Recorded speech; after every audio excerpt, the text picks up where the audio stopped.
Back everybody to another exciting Lord Duckman production. Look who returned. That's right. It's the 1970 convertible Beetle that we had over here that we did a whole bunch of repairs on the last time. Well, it came back with, and this is a surprise. When she drove it over here, she parked over by my mailbox and she handed me the key and she left. And when I went out to turn on the lights, there was no lights. No lights. And she reported it had no taillights whatsoever. But when I turned on the lights, I had no headlights either. I mean, they were barely glowing. And when I turned the key to start it, all I got was... I don't know how she even got the car here with how dead that battery was. Now, you remember, we went through the electrical system last time and we replaced a regulator. And when we put a regulator on it, it was one of them junky ones, just like was in the previous video that we had issues with that I returned twice. Well, this is regulator number 5 from O'Reilly's. Don't use these, guys.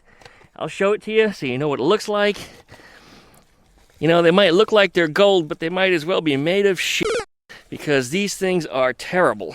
Anyway, these suckers, don't use them.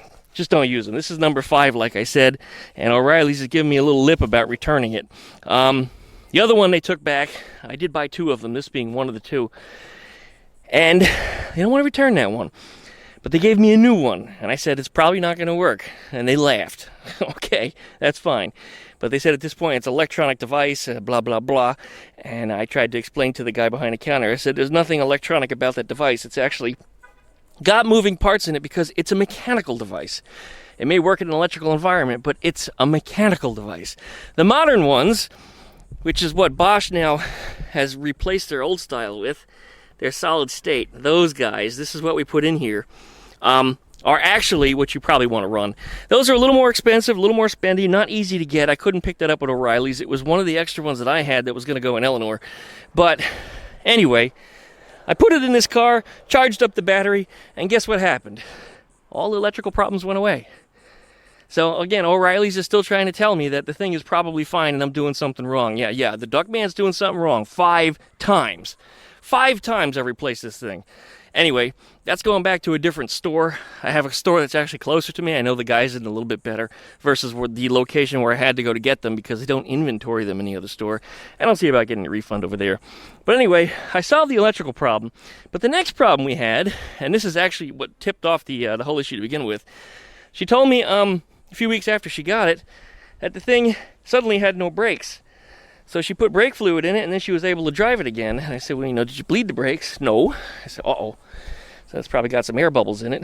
But I didn't think too much of it, because she said she was going to bring it back to me anyway for some other things she wanted me to repair. And then suddenly the brake lights went out.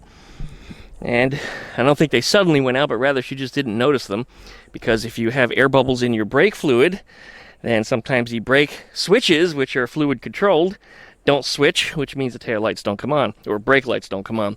So I think that's a situation over here. So what we're going to do is bleed out the brakes, and then we're going to check those brake lights one more time. In fact, I'm just going to hot wire them real quick because I just want to see them come on, just to make sure that it's not an issue in the wiring anywhere else.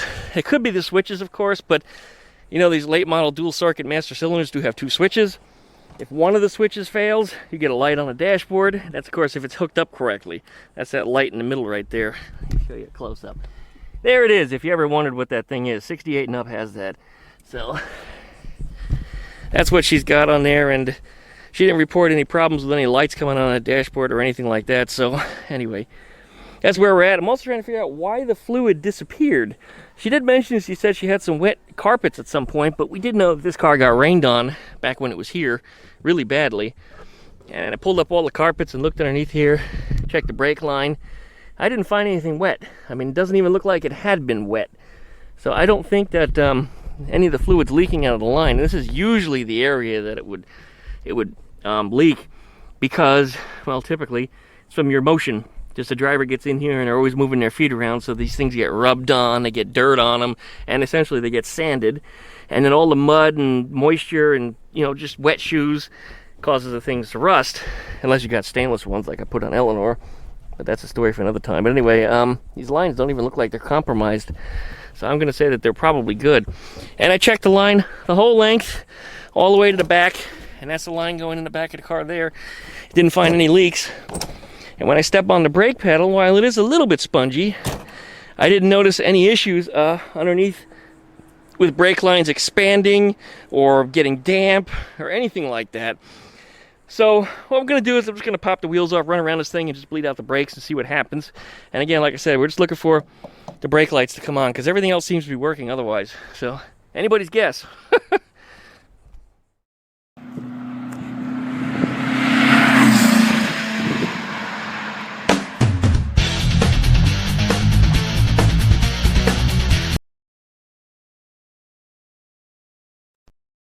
Up in this area, underneath the master cylinder reservoir, these lines can sometimes, they're rubber, spring leaks along the hard lines that are attached to them. Up here, it looks like there may have been some leaks at some point, but no time recent because everything is dry. I don't see any wet carpet or any of that nonsense, so that can all go back in. Then up underneath here, on the ground, yeah, you want to look up inside of here, this area. And I don't see anything wet under there either. Nothing that was leaking, nothing that was squirting. And the fact that I see braided stainless steel lines on here actually makes me more confident about the brakes anyway. Because those are much, much better than their black rubber counterparts. So again, nothing leaks under here. So these are real easy, the fronts are, because they are discs. They are a lot easier to bleed without even taking the wheels off. So we're not going to pull off the front wheels. Rather, I can just turn the steering wheel, just like so. And then I can reach the bleeder valve on the back side right here and put a hose and a wrench on it. Yep, there it is, touching it now. So no problem with that, so I can get that bled out. The backs, however, those are drums, and I am going to have to lift it up, or at least put it up on ramps. If I can put it up on my ramps, I can actually reach up underneath there and make it work that way too. So I don't know, we'll get this thing going. I'm exhausted, it's a hot day. Just finished recording the generator video a little while ago, so I've been pulling the ripcord on the engine, trying to get it started, and it's running. But like I said, it's hot, and I'm just running a little short on breath here. All right, well, let's put this back together. Oh, take my microphone out of there. Oh. So hot, I'm a little delirious. All right, yeah, poop. All right, did that give us brake lights? It sure did. Wait, no, only on one side. What happened over here? All right, I guess we need to fix that before we go any further. Bulb's not exactly tight in that socket. Oh, what happened there? Somebody covered it in grease. Look at that. I don't know what that's all about. Well, that could be part of our problem. Alright, I'll clean it, put it back in. A little bit of electrolytic grease is one thing, but to put that much on there, that was not good.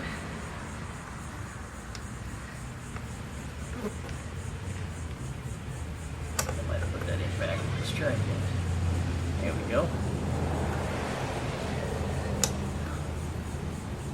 I think I might need to bend up one of those contacts a little bit. It only comes on when I push on it. Easy to fix, I just have to disconnect the battery before I try. Don't need to fry the electrical system if you know what I'm talking about. Alright, I just bent the tabs up on the inside. There's two little copper tabs in there. I just plugged the battery back in, so this should light up. I put it in right. There it is.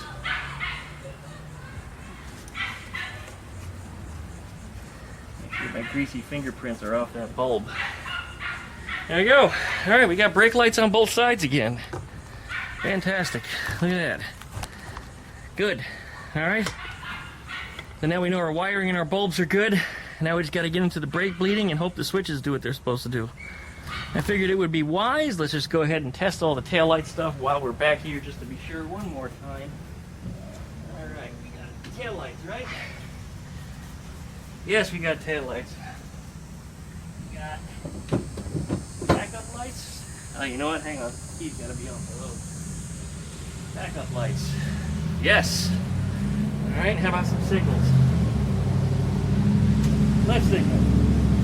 Nothing. Okay, how about a right signal?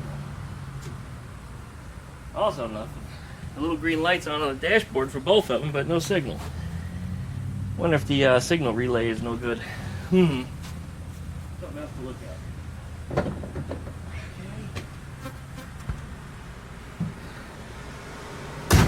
Alright, we do get the green light on the dashboard. We've used the turn signal, but not much else. So I'm thinking it's going to be the flasher.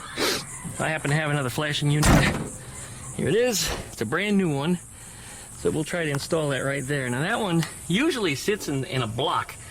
A little like array that sits on top of the fuse block on the inside here. And it's not that way.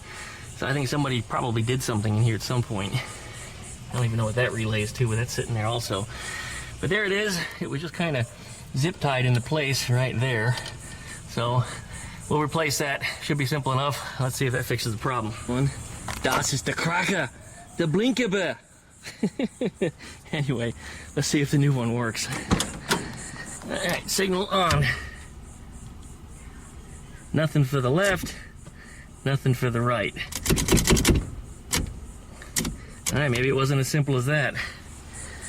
I'll leave that on for a second. I'm going to start wiggling some wires.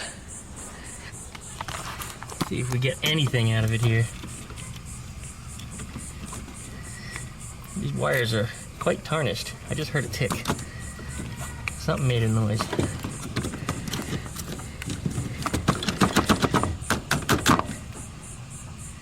Something made a noise for a second. There's definitely a loose connection under there. It did tick for a second. All right, let me look in there a little more deeply. Something I can't take the camera with me for. Down some wires. I discovered the green one that's here on the fuse block actually was very, very loose. When I took it off and I'd touch it, it would start tick-tocking, so that's what it was. The old flasher, though, didn't seem to want to work at all, but I'll try putting it back in anyway now that we know we had a bad connection there. But see if that's going to do what it's supposed to do. Okay, we have it flashing. We have a flasher over there. We do. We have one in the front. We do. Let's try the other side. All right. Flashing quickly in the front. And nothing in the back. I kind of expected that when I knew it was flashing quickly in the front. Now, do we have a bad bulb? Oh, you saw that? Came on for a second. There it is, either bad bulb or a bad connection. Okay, we'll open that up and we'll get that straight too. It's a bad connection. The filament in there looks pretty good. These are single filament bulbs, not doubles like the light beneath it. Yeah, it might have a bad connection in there as well. Okay, what we'll do is we'll get in there. That little copper terminal is way in the bottom. I'll disconnect the battery and I'll bend that up just a little bit. But sometimes that's enough to polish it too and make it work. So let's see, I don't know, maybe it'll work. What's going on here? I thought that didn't matter which way these go in. Yeah, that's what it is. Yeah, it's a bad connection inside of there. Okay, we'll correct that. We'll be right back. All right, well that fixes that. As soon as I push this bulb back in, I can tell right away that it was a much tighter connection because the little copper tab on the bottom had settled. And now it's actually springing the bulb back and shoving it back into the socket so it fits nice and tight. So that's no longer an issue. Okay, we should have working turn signals again in the rear. That's good. Maybe now I can bleed the brakes. There you go, signal over there too.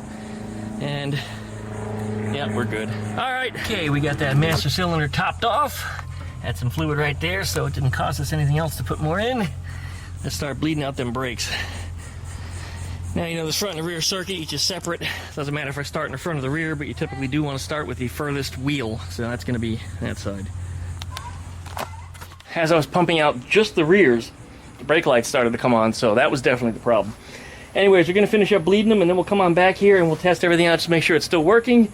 And we'll put everything together, and we'll say goodbye to it. All right, here goes. All right, here comes the big test.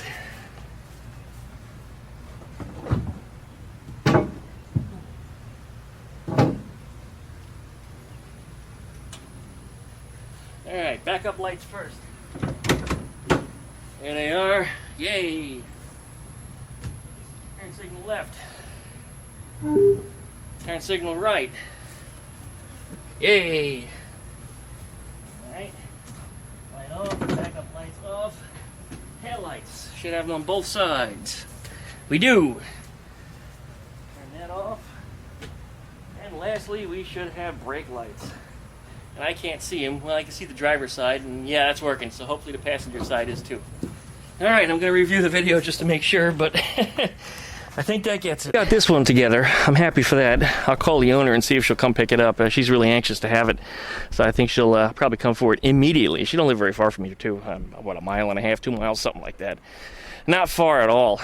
So she'll shoot right on over and come get it. Alright, that's good. That's done. Got to work on this bus. It's been so damn hot. Just, yeah, this is in the driveway. This is a hot spot. The sun shines on this driveway most of the day. The sun comes over those trees right around 7:30, 8 o'clock, somewhere between there. And then I'm completely in sunlight until about 4 or 5 in the afternoon when I finally get a break. But if I've been doing any work outside during the day at that time in the backyard, I'm too damn exhausted to come out here and work on this thing. So it's been getting a little bit of time first thing in the morning. That's about it. And I still got some things left. I got to finish resinking those carburetors. Well, the initial sink. I still haven't even gotten that done yet. I'm going to have to do that in the morning. I'm just going to have to make a little noise, and I guess the neighbors are just going to have to deal with it. But I don't like doing that most of the time, and I know I'm just not going to feel up to it in the evening. Then I got to put that muff on there, and that's the wrong muff, so I'm going to do a little cutting and welding, make it fit. No big deal. We'll get that straightened out. And then over here on the square back, you can see it right there. That washing machine that we had about a week ago, that we found across the street laying in the trash. I pulled all the sheet metal off of it. So those are all the components that are going to make up the bed inside of the square back here, because there was a lot of rust underneath here. I mean, pretty much this whole section is gone. So we'll cut those out to nice conforming portions of it. We'll grind off some of the rust that's inside of here, cat piss it, throw a little paint on it, some panel bond. We're not going to weld this thing in. I mean, minimal welding if I have to do any welding at all, because otherwise it's going to be a million spot welds, and that means it's going to take forever to grind off all of those individual spot welds. In the case of this, some nice panel bond throws the thing down nice and flat. You lay it in there, and you're done. I mean, just you're finished. You don't have to worry about all the nonsense. There's no, yeah, none of that. It's just, it's in. You put a couple bags of sand on it or something overnight, come back to it in the morning, and it's solid.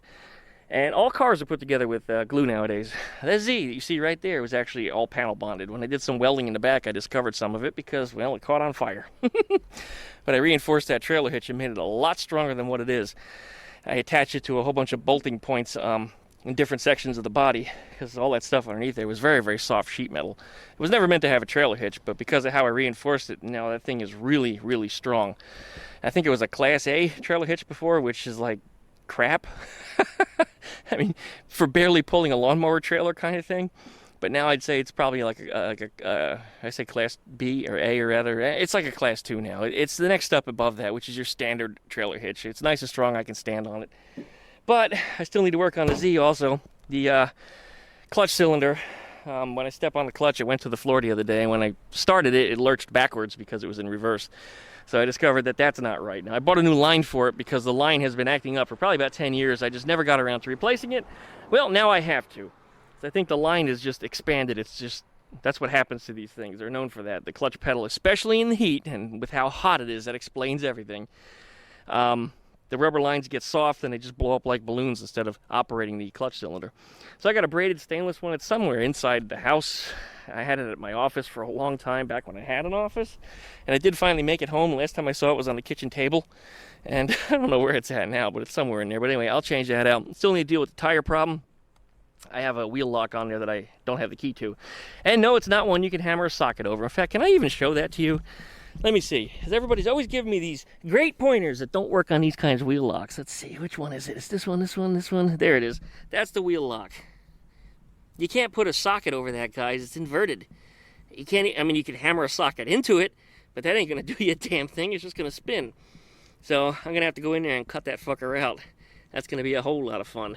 Because I got to get this wheel off because the tire's blown on it. It needs a new tire. Need to put one on both sides. And I have the budget for it now. It's the beginning of the month, so I just need to do it. I just can't take this thing somewhere because I'm going to have to tow it and have somebody else do it because that's going to be expensive. And that's not in Duckman budget. Duckman likes to do everything on the cheap over here and like to do things myself because I can. I'm that guy. So I'll deal with that. That's coming up soon. Well, I guess that's going to be it. I'm tired, guys. I'm tired. It's been a long day. I was going to get out here and work on this thing a little bit here, but that's not going to happen. So I guess we'll shoot for that first thing in the morning tomorrow. For you guys, by the time you're watching this, it's probably already done. So I guess that's it. Licky likey, comment, subscribe. Don't forget to pluck that dingle belly so you get updates every time I upload a video. In here in the garage is Eleanor. Why don't you work on Eleanor? Well, you know why? That's why. How am I going to get Eleanor from there to here? You can't. The motorcycle's easy enough to move. This thing I can't move. Look. Oh, the nonsense that people tell me. And I mean, I get asked the question just about daily. And I appreciate your interest, really. I love that people are fans of mine and they really want to see more of the car. But there's little I can do about that unless you want to get your ass over here and start helping me. I guess that's it. Or better yet, why don't you guys help me to fund a shop? If I had a proper shop space, Eleanor would be long done. That's really been my biggest problem, is just space. I'm doing pretty good with what I got around here. Just it takes a little more time. It'd be nice if I could spread things out. Spread things out and keep them roped off and safe so I don't have to keep putting things away every night. You know, because if I leave stuff out in the driveway, it's not going to be there in the morning. And if I had a shop, well, I could just leave it out, close the door, and the next morning I don't have to, you know, put tools back out and put tools away and spend hours of day just cleaning things up when, yeah, I'm not dealing with that crap anymore. I need to get shop space. So, thanks for watching, guys. We'll see you next time. Another happy Volkswagen. Lights and everything working wonderfully.